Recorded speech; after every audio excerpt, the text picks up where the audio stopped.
Radical Jews spent 8 years secretly digging a tunnel under New York. They believed they were doing God's will. On January 8th, a very strange confrontation unfolded in the center of Brooklyn, New York.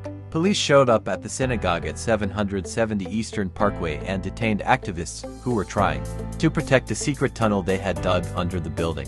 A whole heap of rumors and conspiracy theories immediately formed around this story. Lenta, are you decided to look into the most mysterious story of the beginning of the year? The famous synagogue at 770 Eastern Parkway in Crown Heights, more commonly referred to simply as 770, caught the attention of New York City officials in late December.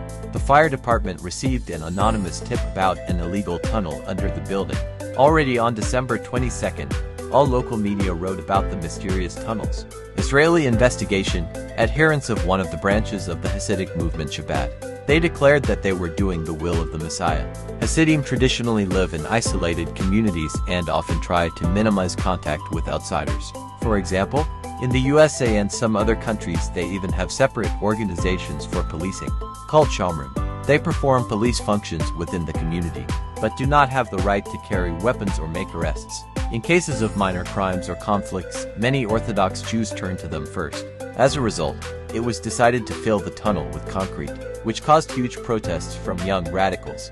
On January 8th, 10 people were detained who tried to interfere with the builders. There was a large scuffle inside the synagogue, with tables being overturned and barricades being attempted. The police intervened again. These events thundered throughout the world, against the backdrop of the conflict between Israel and Palestine. The battle over a secret hole under one of the most famous synagogues on the planet could not help but provoke a strong reaction from a variety of commentators, many of whom did not hide their anti-Semitic views. People on the right immediately began to say that there was some kind of network of tunnels under the synagogue, which was almost another proof of the veracity of the blood libel stories. Secret underground tunnels, blood-soaked mattresses, baby strollers.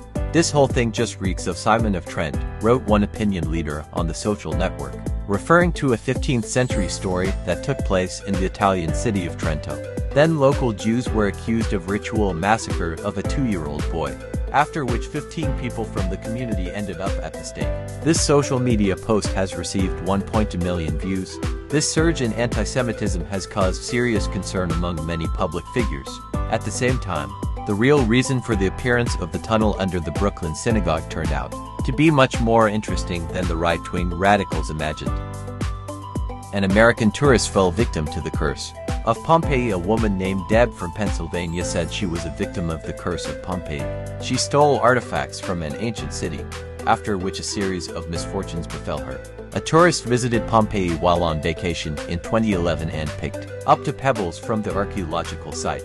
A few years later, she divorced her husband, and she was diagnosed with a serious illness, breast cancer. Over the course of 5 years, she underwent a double mastectomy along with chemotherapy. Deb at first did not connect the troubles that befell her with the souvenirs from Pompeii. But one day she learned about a very similar story. A tourist stole 3 pieces of pumice from Pompeii and also fell ill with cancer. After that, she returned the artifacts with a letter of repentance. Deb also decided to send the stones back a year after her diagnosis. She put them in an envelope along with a note asking for forgiveness and assuring that she did not mean to be disrespectful. As for her health, she managed to overcome the disease, the Daily Mail reports. Pompeii was destroyed after the eruption of Mount Vesuvius in 79 AD. Volcanic ash covered the city, thanks to which buildings and human remains have survived to this day. In 2021, it became known that frescoes stolen in the 1970s had been returned to Pompeii. Italian Cultural Protection Police found them after a lengthy investigation. Why Vatican City is a separate state.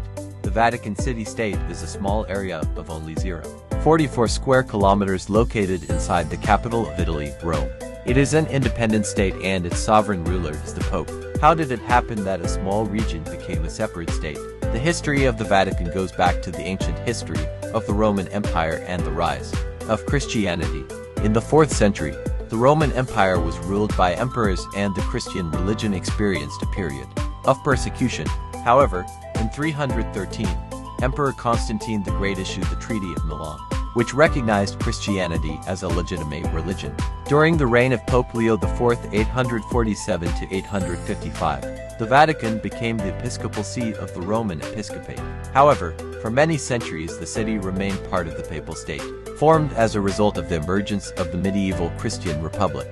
During these centuries, popes faced various political and military conflicts. The boundaries of the state changed and popes were replaced. The presidency of Benito Mussolini in Italy, declared in 1922, had a serious impact on the relationship between the Holy See and the Italian government.